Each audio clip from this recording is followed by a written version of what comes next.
છે એ 1 મિનિટ અમરેલીનું ગૌરવ હણાઈ રહ્યું છે ત્યારે આખું અમરેલી ચિંતા કરે એવી વિનંતી કરું છું. મારે તમને પૂછવું કે આપણે ગાયકવાડની રહીએ છીએ, આપણને ગૌરવ છે. ગાયકવાડ જેવા મહારાજે આપણને ઘડવાનું કામ કર્યું, હોટીયું મારી નિહાળે લઈને ભણાવવાનું કામ કર્યું. એ ગાયકવાડ મહારાજની છેલ્લી પ્રસાદી જેને કહેવાય ને એવો રાજમહેલ એક અમરેલીની અંદર ઊભો છે ને. રાજમહેલ જોઈ તો આપણી છાતી ગદગદ ફૂલે. હા, રાજમહેલ ગાયકવાડ મહારાજની પ્રસાદી આપણે જોઈ છીએ કે હમણાં નવા નળિયા ચડ્યા, ભીતના નવા થાય છે. એ હુકામ થાય છે તમને કોઈ ખબર ખરા?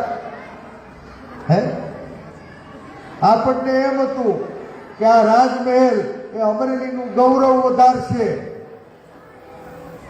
મને જાણવા મળ્યું છે કે આ ગાયકવાડ મહારાજે અમરેલીને આપેલી છેલ્લી પ્રસાદી એવો રાજમહેલ છે ને, એ રાજમહેલ ખાનગી કંપનીને ગીરવે મૂકી દીધો છે. એ રાજમહેલની અંદર હેરિટેજ હોટલ બનવાની છે. ભાજપવાળાએ ચૂંટણી ઢંઢેરામાં કીધું કે અમે આ રાજમહેલમાં હેરિટેજ હોટલ બનાવશું. હવે મારે તમને પૂછવું છે, આ ઓલા મોમાઈના ધાબે ખાવા જવાનો આપણને વેત નથી થતો, આ હેરિટેજ હોટલનું કોઈ આપણે પગથિયું ચડી ગઈએ ખરા? ભાજપના મિત્રોને પૂછજો કે ગાયકવાડ મહારાજના ગૌરવ સમાના છેલ્લી પ્રસાદી તમે કોને ગીરવે મૂકી છે? આ હેરિટેજ હોટલ કોણ બનાવવાનું છે? એ સરકારી હોટલ હશે કે ખાનગી હોટલ હશે? એનું સંચાલન સરકાર કરવાની છે, નગરપાલિકા કરવાની છે કે તમારા મુઠ્ઠીભર ભાઈબંધોએ ભેગા મળી અને આખો રાજમહેલ વેચી ખાધો છે? અમરેલીના મનમાં સવાલ છે. 26 તારીખે મતદાન છે અને દાવા સાથે કહું છું આખા અમરેલીના ગૌરવ સમાન બાપ આ રાજમહેલ છે ને, એ રાજમહેલ સત્તામાં બેઠેલા અહંકારી લોકોએ ઢગલિયું વેચી અને હોટલવાળાને ખોળે ધરી દીધો છે. આજ સુધી ભાજપમાંથી રૂપાળા સાહેબ ચૂંટાણા, સંઘાણી સાહેબ ચૂંટાણા, મને તક આપી, 25 વર્ષ ગયા. આઝાદ ભારતના ઇતિહાસમાં ગુજરાત બન્યું ત્યારથી કોઈએ રાજમહેલને ગીરવે મૂક્યો તો ખરા? હે, એ આપણું ગૌરવ હતું બાપ. મારા તમારા ગૌરવને ગીરવે મૂકવાનું પાપ કરનારા આ ભારતીય જનતા પાર્ટીના શાસકોને આખું અમરેલી ઓળખે એટલી વિનંતી કરું છું. અમરેલી કોનું? મહાત્મા મૂળદાસનું અમરેલી. ટાવર પાસે ગલીની અંદર મૂળદાસ બાપા શાંતિથી બેઠા હતા.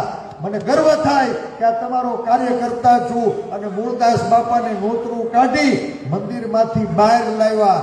નાગનાથ સર્કલમાં મૂળદાસ બાપાને પધરાવ્યા.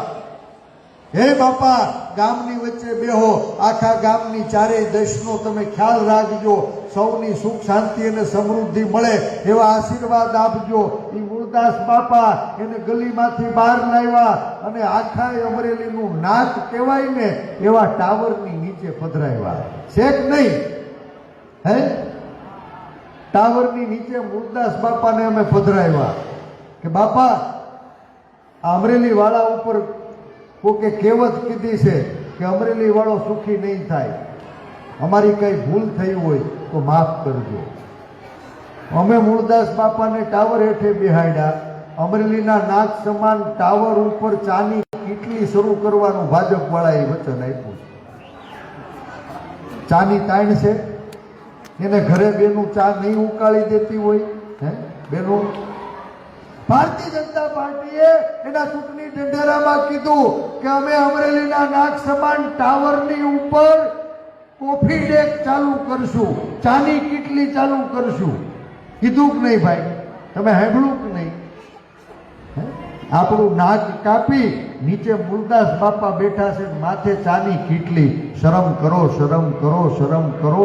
આવા લોકોને સબક શીખવાડજો. એક વખત એને અરીસામાં મોટું દેખાડજો.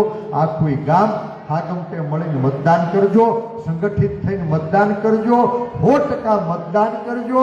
આજે રાજમહેલ ગીરવે મૂક્યો છે, અમરેલીનું નાક કાપી અને ટાવર માથે ચાલી કેટલી ચાલુ કરવાની વાત કરી છે. જો હજી નો સમજાને તો આખું ગામ ભડના દીકરા ગીરવે મૂકશે.